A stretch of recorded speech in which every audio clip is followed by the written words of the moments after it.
Yaser said. The name will forever be linked to a horrific crime, a crime that has left an indelible mark on the hearts and minds of many, a crime that shocked the conscience of America, reverberating through communities and igniting conversations about family, trust, and betrayal. This Egyptian-American man, born in 1957, became a monster in the eyes of the law, a figure of fear and revulsion. He betrayed the very people he was supposed to protect, his own daughters, Amina and Sarah, shattering the sanctity of family. On New Year's Day in 2008, Yaser Said committed the unthinkable, forever altering the course of his family's lives. He murdered his two teenage daughters, Amina and Sarah, in cold blood, an act of unimaginable cruelty. They were only 18 and 17 years old, full of life and dreams for the future, dreams that were cruelly cut short. Said took those dreams away, silencing their young voices forever, leaving a void that can never be filled. He then vanished, becoming a phantom, a ghost in the wind, evading capture and justice. For 12 long years, he managed to stay one step ahead of the law, leaving a trail of heartbreak and unanswered questions in his wake, a fugitive from justice.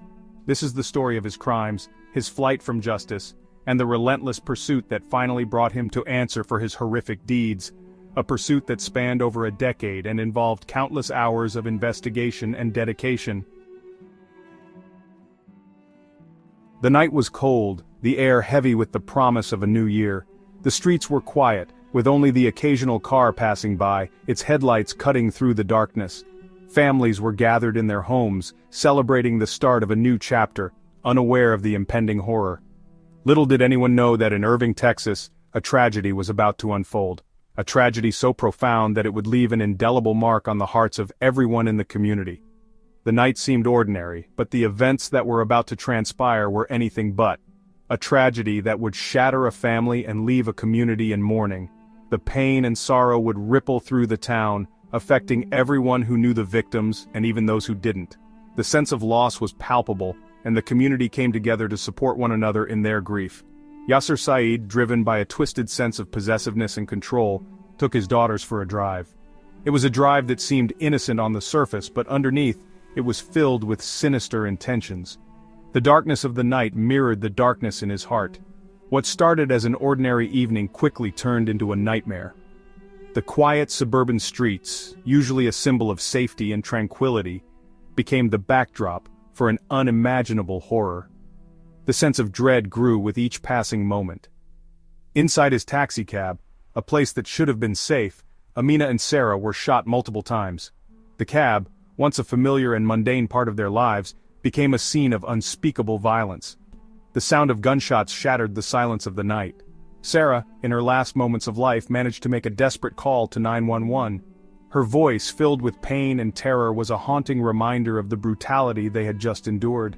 She fought through the agony to seek help, her courage shining through even in her final moments.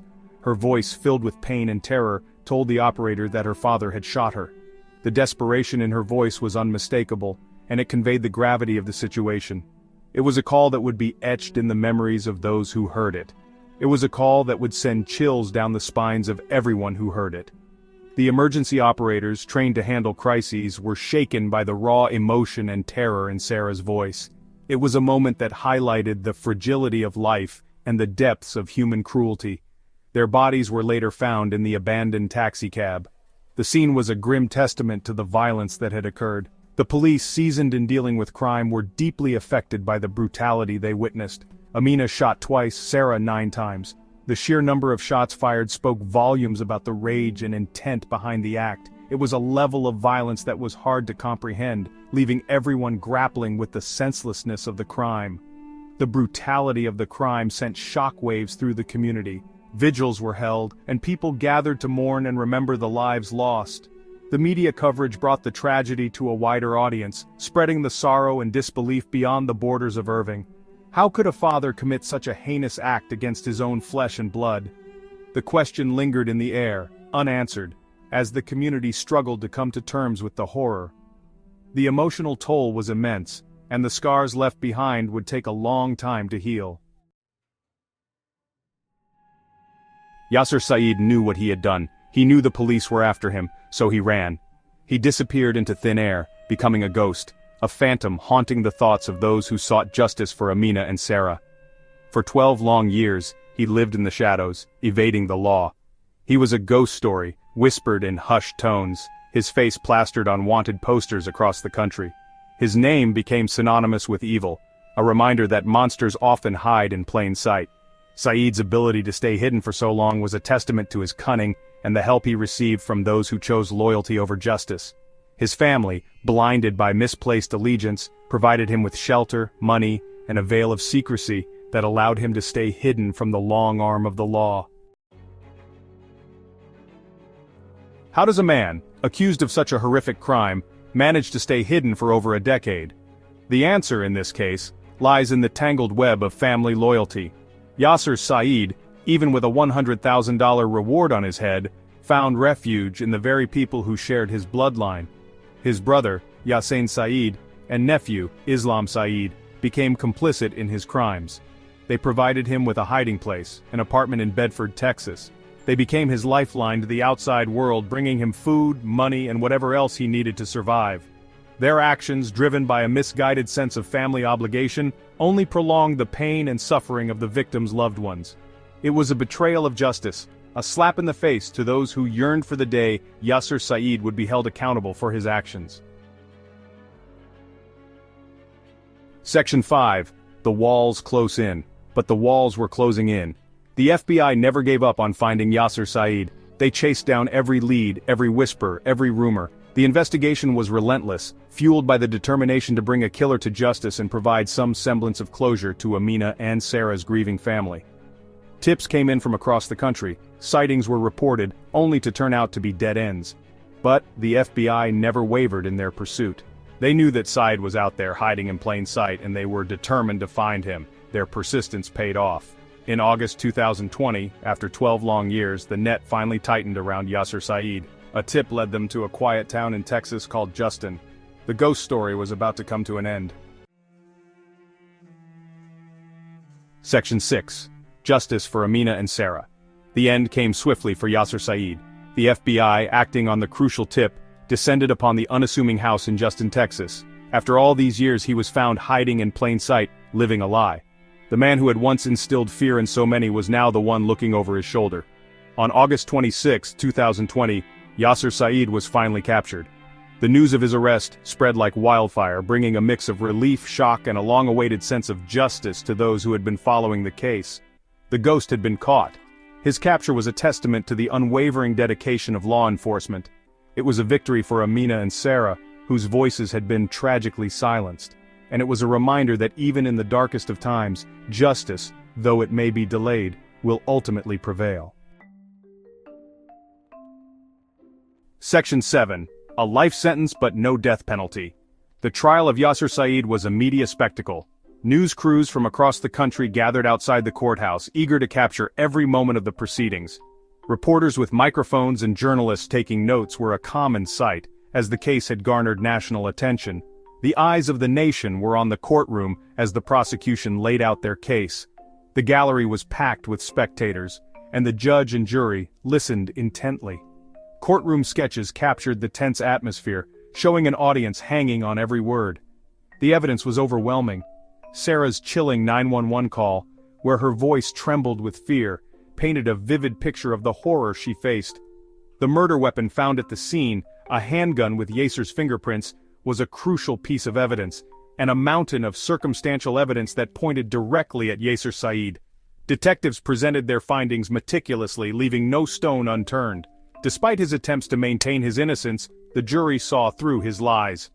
Yaser's nervous demeanor in court and the compelling arguments from the prosecution made it clear.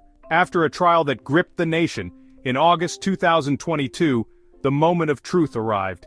Yaser Said was found guilty of capital murder. The reading of the verdict was a dramatic moment captured in courtroom sketches and the reactions of those present. The verdict was met with tears of relief and applause from the gallery.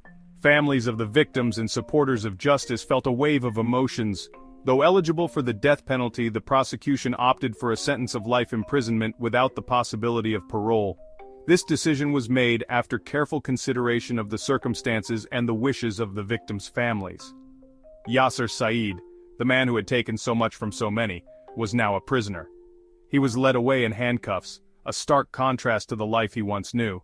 He would spend the rest of his days behind bars, confined to a small cell. The sound of the prison cell closing echoed the finality of his fate. Haunted by the consequences of his actions, Yaser would have ample time to reflect on the lives he destroyed. The solitude of his cell would be a constant reminder of the justice served. Section 8. The Price of Dishonor? The motive behind this horrific crime was as old as time itself, a twisted sense of honor. Yaser Said, steeped in a culture that often places women beneath men, believed his daughters had dishonored him. Their crime?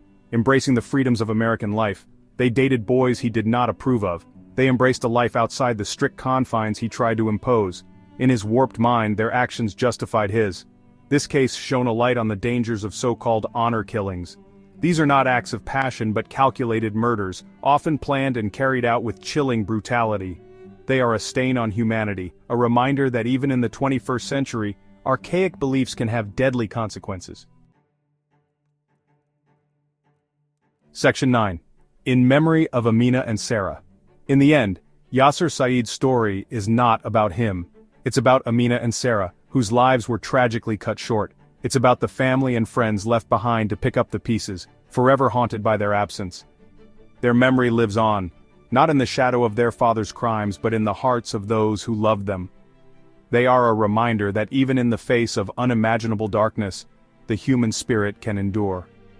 The case of Yaser Said is a stark reminder that justice, though it may be delayed, will eventually prevail.